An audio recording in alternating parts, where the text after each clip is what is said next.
Do you know what? I've spent a long time dreaming about how, one day, I'll be able to invent and build my very own robot. Like the ones you see in films and cartoons. You know, one of those robots that'll be able to help around the house and do jobs to make life easier for you. Or the other day, I managed to build a robot at last. Meet Redford, the robot. Hello. All you need to do is recycle a clean, empty plastic drinks bottle and get someone to carefully cut off the top part. Then you're ready to get building. On a piece of cardboard box card, draw the parts of your robot's face. First the mouth, a rounded rectangle shape with teeth. Then draw a nose. This can be whatever shape you like. For eyes, do 2 circles, then 2 smaller ones. They'll go in the middle. Then draw 2 ears. Semicircles are good for ears. Then carefully cut out the little pieces so that you have something that looks like these. Here's the mouth. Now it's very important that you cut the inside of the mouth out, like this, which can be a bit fiddly, so you could always ask a grown-up for some help. Take the mouth and bend it a little so it'll fit well around the bottle. Then use tape to stick it into place. Use as much tape as you want to make sure it's nice and secure. Bend the nose a bit as well and tape that in place. Then the ears, so that they stick out at the sides.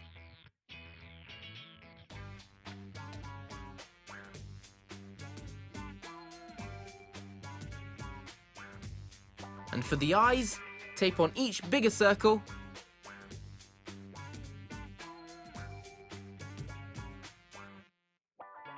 And then the smaller one on top. There we go.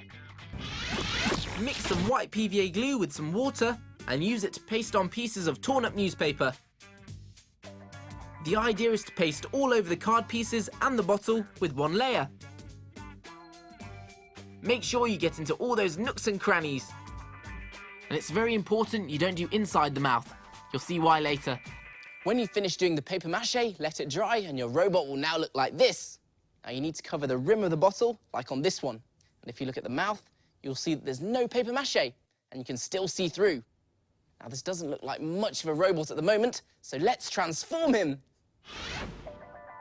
First, draw on your robot details. Of course, you can invent whatever you like. Go around the teeth. Draw nuts and bolts. And lines here and there. And don't forget the dot for the eye. And when you're happy with the design, you can paint it. This robot has white teeth and silver lips. In fact, silver is a good colour to use all over because it makes your robot look like it's metal. If you don't have silver paint, you could just use shades of grey.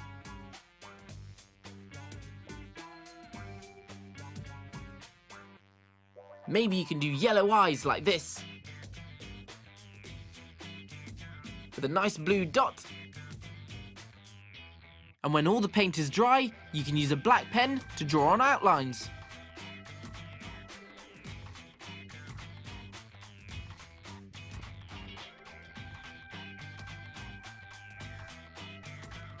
And you could also add some shading with good old wax crayons. Here he is, my robot. Looks fantastic, doesn't he? And he's been specially built to look after my arty bits and pieces while I sit at my desk and do my art attacks. The reason you didn't cover inside his mouth is so that you can see what's inside. And of course, you can design and build any robot you want. Try it yourself. An Art Attack Robot Art Pot.